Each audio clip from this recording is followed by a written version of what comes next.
누가복음 3장은 세례 요한이 사역을 시작하는 장면입니다. 이 누가복음 3장의 말씀 초반은 세례 요한이 말씀이 임하기 전까지 빈들에 있고 말씀이 임하고 나니 움직이는 모습으로 시작되고 있습니다. 그는 선지자 이사야에서 예언되었던 하나님의 말씀을 자신의 인생의 꿈으로 삼고 준비하고 있었고, 다가오는 사람들을 꾸짖고 그들을 세례주며 그들에게 어떻게 살아야 할지를 교훈하게 해주는 내용입니다. 오늘 말씀을 통하여 몇 가지 묵상을 하였습니다. 먼저 첫 번째로 2절입니다. 하나님의 말씀이 빈들에서 사가랴의 아들 요한에게 임한지라. 아무것도 없다 할지라도 하나님의 말씀을 기다릴 수 있고, 아무것도 없다 할지라도 하나님의 말씀이 오기 전까지 움직이지 않았던 것이 세례 요한의 삶이었다라는 것입니다. 우리는 말씀이 우리에게 닿기 전까지는 한 걸음도 움직이지 않겠다라고 아무것도 없는 빈들에서 서 있을 용기가 있는가? 이미 받은 말씀 한 구절을 얻고 아무런 보장이 돼 있지 않음에도 불구하고 그 이사야 말씀을 힘입어 걸어갈 수 있었는가라는 말씀의 반응에 대한 부분에 대하여 고민을 하게 되었습니다. 그렇기 때문에 제가 했던 첫 번째 묵상은 나는 말씀을 기다리고 있는가? 나는 말씀에 반응하고 있는가라는 부분이었습니다. 두 번째로는 6절입니다. 모든 육체가 하나님의 구원하심을 보리라. 4절부터 6절까지 보면 그 세례 요한이 받았던 말씀이 무엇인지, 세례 요한이 받았던 꿈이 무엇인지가 기록되어지고 있습니다. 세례 요한은 선지자 이사야 말씀을 힘입어 걸음을 시작한 것입니다. 주의 길을 준비하고 그의 길을 곧게 한다면 5절에서 모든 골짜기, 모든 산과 작은 산, 그리고 험한 길까지도 평탄해질 것이라 라고 이야기하고, 모든 육체가 하나님의 구원하심을 볼 것이다 라고 이야기를 하고 있습니다. 모든 육체에는 믿는 사람만 해당되겠습니까? 믿지 않는 사람도 해당되겠습니까? 모든 육체에는 교회 다니는 사람만 해당하겠습니까? 교회 다니지 않는 사람도 해당하겠습니까? 우리가 갖는 하나님의 꿈이 너무 적다는 생각을 하게 되었습니다. 우리가 갖는 하나님의 꿈은 그냥 오늘 내 마음을 따뜻하게 만들어줄 하나님, 오늘 내 인생을 조금 더 수월하게 만들어줄 하나님 정도로 생각하지만, 세례 요한이 꿈꾸었던 하나님은 모든 길이 고다질 것이고 모든 육체가 하나님의 얼굴을 보리라, 하나님의 영광을 볼 것이라는 꿈을 꾸며 살아가야 했다라는 것이죠. 그렇기 때문에 세례 요한이 세례 요한다울 수 있었던 것입니다.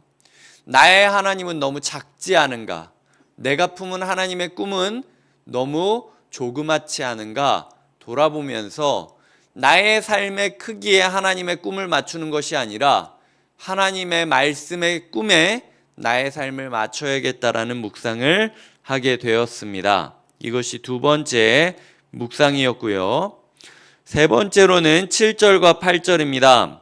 세례받으러 나오는 무리에게 이렇게 말하죠. 독사의 자식들아. 8절입니다. 하나님이 능히 이 돌들로도 아브라함의 자손이 되게 하시리라. 새가족이 왔을 때 우리가 어떻게 맞이해야 되겠습니까? 새가족이 왔을 때 우리가 어떻게 환영해야 되겠습니까? 아니면은 성도님들에게 우리가 어떻게 서로가 대해야 되겠습니까? 서로가 어떻게 환대해야 되겠습니까? 세례 요한의 입장에서는 세례받으러 빈들로 와주는 거잖아요. 어렵고 퍽퍽한데도 함께 하겠다라고 지금 일상을 포기하고 오는 거잖아요. 그러면은 제 마음 같아선 새가족 환영팀 꾸려서, 바나바 팀 꾸려서 하나부터 열까지 섬세하게 물어보고 돌봐줘야 되는 겁니다. 하지만 세례 요한은 무엇이라고 했는가? 독사의 자식들아라고 먼저 얘기했다라는 거예요. 세례 요한이 가지고 있었던 복음은 포장지를 벗긴 상태였습니다. 하나님께서 우리에게 사람을 사랑하기 때문에 우리가 사람들을 돌보고 환대하는 것은 필요하죠. 하지만 사람들을 모으고 자기 세력을 모으기 위해서 복음을 가리는 그것은 오히려 장애물이 될 뿐이라는 이야기를 하고 계시는 것입니다. 때로는 성도님들에게, 때로는 교회에 처음 온 사람들이라 할지라도 독사의 자식이라고, 이거는 당시에서는 굉장히 심한 욕이었거든요. 말씀이 거칠 때가 많이 있어요. 이 돌들로도 아브라함의 자손이 되게 만들겠다. 세례 요한의 머릿속에 각이 안 잡히겠습니까? 이렇게 얘기하면 미움받을 거라는 거. 그럼에도 불구하고 말씀은 때로 거칠게 우리에게 찾아온다라는 것이죠. 우리가 사람을 사랑하고 사람을 배려하는 것은 필요하겠지만 나의 사람을 모으기 위해서 립 서비스할 필요는 없다라는 거예요.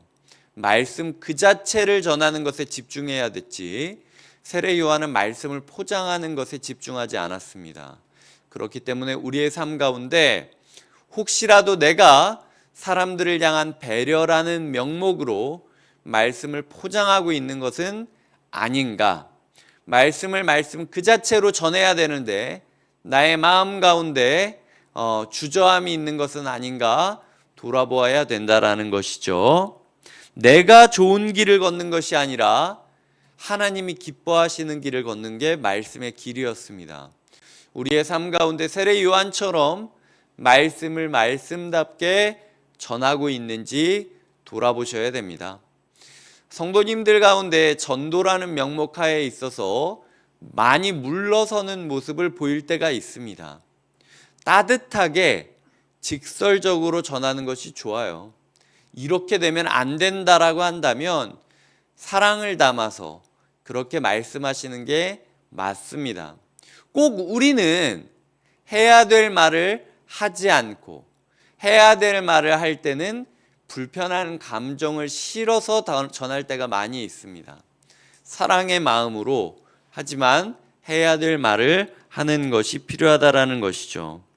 마지막으로는 지금 10절과 12절, 14절을 보면은 무엇을 하리이까? 라는 포인트로 이야기를 하고 있습니다.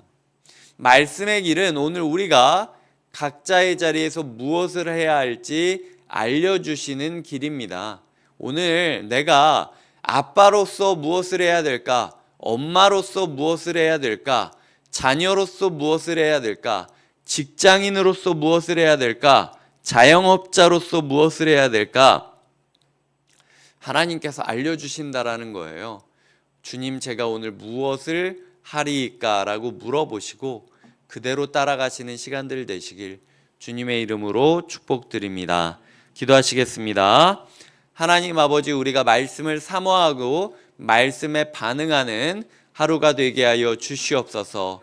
하나님의 말씀을 나의 작은 그릇의 크기로 축소시키는 것이 아니라 하나님의 말씀이 꿈꾸는 그 꿈에 우리의 삶을 확장시켜서 담게 하여 주시옵소서. 하나님, 우리가 전하는 이 말씀이 거칠지라도 우리가 사랑을 담은 진실함으로 말씀 그 자체를 바로 전하게 하여 주시고, 오늘 우리가 어떻게 살아야 할지 알려주시는 말씀을 힘입어 광야 같은 이 세상을 바르게 살아가게 하여 주시옵소서. 예수님의 이름으로 기도드립니다. 아멘.